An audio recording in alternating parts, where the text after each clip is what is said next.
Thank you, Mr Deputy Speaker, and it's a pleasure to follow the Minister for Resources.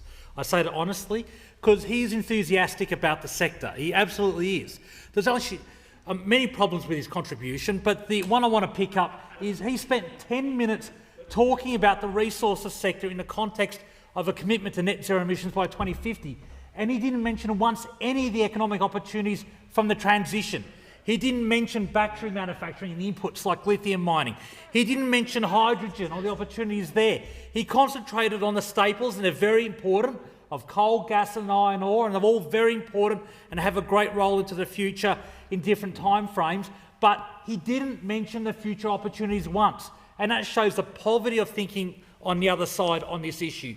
Because the truth is, Mr Deputy Speaker, Australia is blessed with the greatest reserves of iron and titanium in the world. We've got the second greatest production of rare earths, copper and lithium, and the third greatest of silver.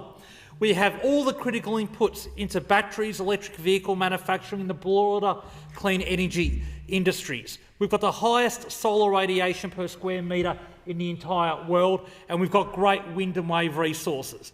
All this, when you put it together with a government with a vision and a commitment to net zero emissions by 2050, means we would have a supercharged resources industry. A supercharged resources industry.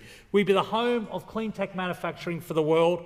We'd be the home of energy-intensive manufacturing fuelled by cheap, plentiful, renewable energy. Tomago aluminium, for example, will be powered by renewable energy.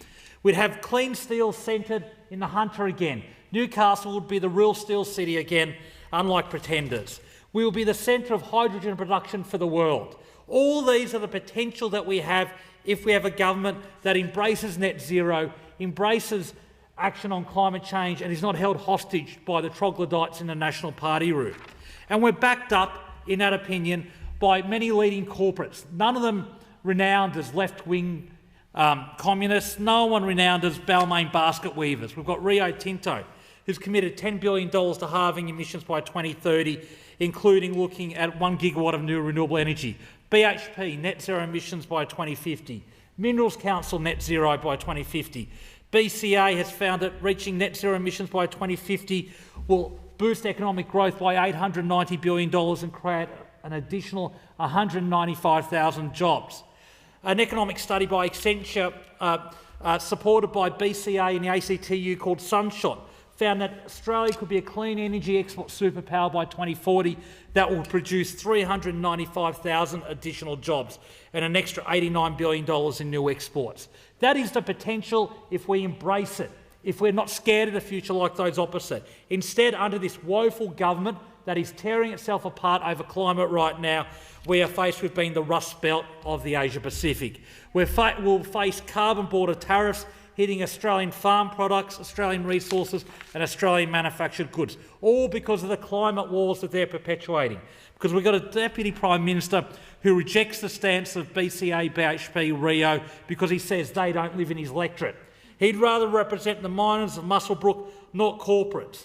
But I contemplate that for a minute. Is he really representing the interests of the miners of Muswellbrook or the engineers of Emerald?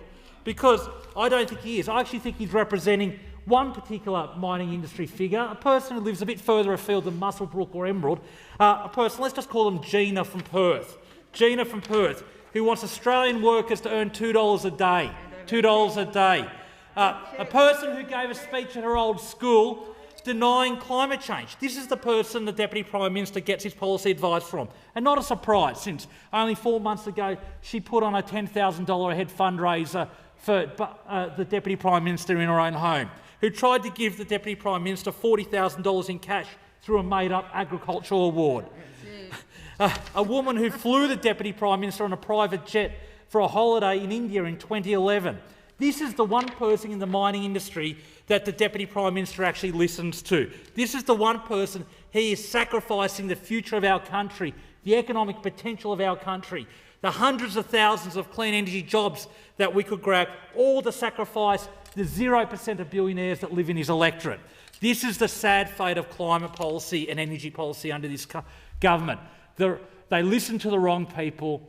They don't listen to the science.